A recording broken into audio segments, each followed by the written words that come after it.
Just,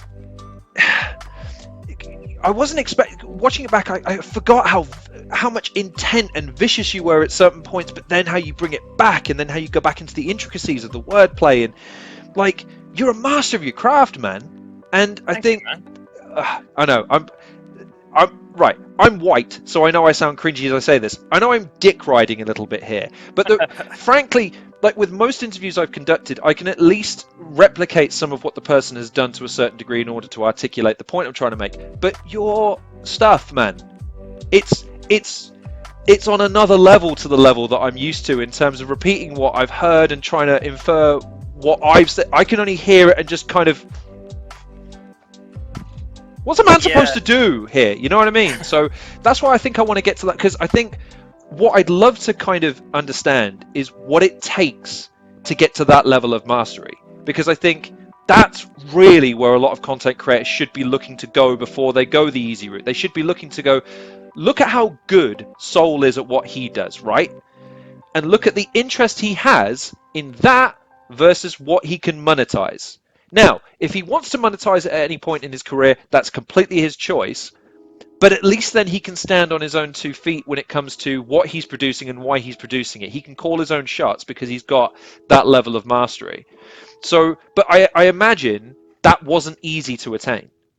Yeah, no, definitely not. And you're talking about like motivation and like how people go apart. To be honest, like it's one of those things where, if, like, say someone is like where you are, not where you are, but let's say someone is like. What were you saying, man? We're saying no. Where I am. I'm saying they're thinking about. Let's say someone who's like thinking about getting into YouTube because they like to do it for a job, right? 100%.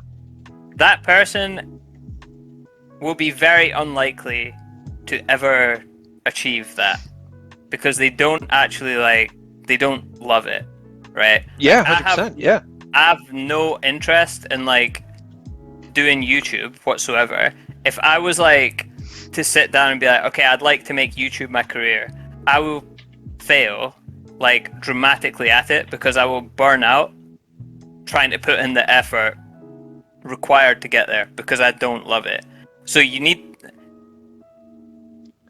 advice for like anyone trying to get to like a level of mastery of any craft is you need to find like an actual craft that you love. And then if you do love it, like you will get there because putting in the effort won't feel like a chore. If it feels like draining to put in that effort, it's not going to be like sustainable to put in like the effort that you need. Like if you look at fucking anyone that's ever been like fucking great at anything, like Kobe Bryant or whatever, like you don't wake up at 3 o'clock in the morning to go to the fucking gym and shoot 10,000 free throws without absolutely fucking loving putting a ball into a basket. And it doesn't matter like how arbitrary a thing it is, that is what he loved doing, and he reached a level of mastery at it because he was not even willing, because he wanted to put in that effort. So if it's something that you feel like, I need to find like some motivation to do it, just quit. Because if you're struggling to find the motivation to do it, it's not for you. It's not the thing that you're meant to be doing. And I don't mean like, quit your job and go find yourself. Obviously you need to put like fucking food on the table. But I mean like, in terms of like this, for me, this isn't a job for me, and it never will be a job, and it'll never pay enough money to like mean I don't have to work anymore. But it's what my passion was, and it's what I wanted to get good at, and I did because it didn't feel like a chore or whatever to do it. So I think that's kind of motivation. Should just, if motivation is a concern, then you're just kind of doing the wrong thing, I think. I think that's as close as I'm going to get to you admitting that you're a master of this, isn't it? I'm not going to get you to say the words that I am the greatest that there's ever been and I am the best, and you can all kiss my ass and peace, and you're not gonna admit it, are you? I figured I would try to at least get you close. I am pretty good. I'll give you that. Not bad. And to my right, let's go! Representing 5 Scotland, let's go! And that glorious, glorious Shark City Battle Club, the greatest ever! Make a little noise! The soul!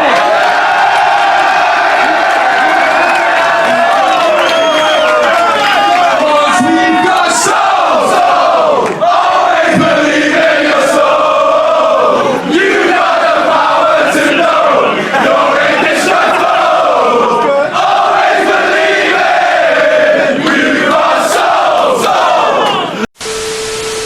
If you do like those stupid Facebook questions, like when you go, if you could take £10 million now or go back to when you were 10 years old, I'm like, well, yeah, it'd be fun to go back to when I was 10 years old, but I'll take the £10 million now because I know exactly how the fuck I'd spend that money rather than giving it to 10-year-old me. It'd be a stupid idea. Do you mean like 10 million, like go back to 10 years old, like current day, so I'm 10 years old in 2022, or do you mean like 10 years old back in like 2001? Because if it was back in 2001 and I've got 10 million pounds, I think there's limited damage I could do with it. If I'm 10 million in 2022, probably 10-year-old me would buy some fucking picture of an ape or something. You know what I mean? It's like, that's not buying the use of the 10 million. So yeah, I think I would probably agree with you, man. I'd probably just take the 10 million. Well, because look, 10 million. That's. I don't know if you've had this conversation with anyone, but I've had the Euro Millions debate with people because I try and put a spin on it, which is you win 180 million pounds, 190 million pounds, okay, but you're only allowed to buy one thing, okay? Because I want you to be creative with the question. I don't want you to give me the same bollocks of I'd buy a house, I'd buy a car, I'd do all this. Okay, cool. Every fucker says the same thing, which is I'd invest it. Yeah. You've got 180 million fucking pounds. How much do you need? How much more money do you need? Exactly. If I had 180 million pounds, I'd probably buy a golf course. Just buy a golf course. What would you? Okay, let's follow this rabbit. What would you call it? I'd buy like a bitchin' golf course. No, I'd buy an already established one. Fuck like building it from the ground up. Oh really? Okay. I'd take like a really good golf course and just say, just it's mine now. Yeah, bitch, that's mine. That's mine. Yeah. Oh, would you? Yeah. Go on, sorry. I'd let other people play on it. I wouldn't just be Okay. like, oh, this is my own private like thing, and no one's allowed in. Put big fucking walls up. But I'd like to have something that'd be like, yeah, this is mine, and you just go there anytime I want. Fucking own the gaff. Would you do the rock star thing though? So don't tell anyone. Rock up to the course in just whatever the fuck you like, and say, yeah, so I've got a round schedule today, and you have Jeeves. Sorry, sir. What makes you think we're going to let you in here? And you go, because I own the thing, bitch! No, controversially, I actually like wearing golf clothes. I think they're very comfortable. Like, so a lot of people don't have a problem with like golf dress code, but I find the clothes, like if I could wear anything to play around a golf, I would wear golf clothes anyway. Okay. So rolling up in the like Hawaiian shirt, buttoned down to like the very last button with like a big gold medallion and like khaki shorts. I mean, it would be a cool moment to be like, bitch, I own this place, but at the same time, you've then got to play 18 holes dressed like that. I don't know if the juice is worth a squeeze. Oh, I mean, just the once, maybe, but then again... Yeah, maybe once. But then again, I feel like, again, if you ask that question to a lot of this generation, they're thinking to themselves, right, what's the answer I can give that's the most Snapchatable? As opposed to, like, what would just be cool for you, man? Like I always said, and this is the dumbest answer to the question I can possibly give, I win the Euro Millions, tomorrow I go to the bank, I get 50 grand in £5 notes in a bag, I find my original boss and I beat them to death with it, and I give them the bag as compensation because it's 50 grand. They're not going to say no. And I can literally say, I beat you with my wallet, bitch. Now who's amounted to nothing? So that's pretty Snapchatable, man. Well, I was 16 and the boss was like, the boss was telling me like you should turn up to work on time and you shouldn't turn up to work without, your shirt tucked in and all this other bollocks. I totally disagreed with at the time.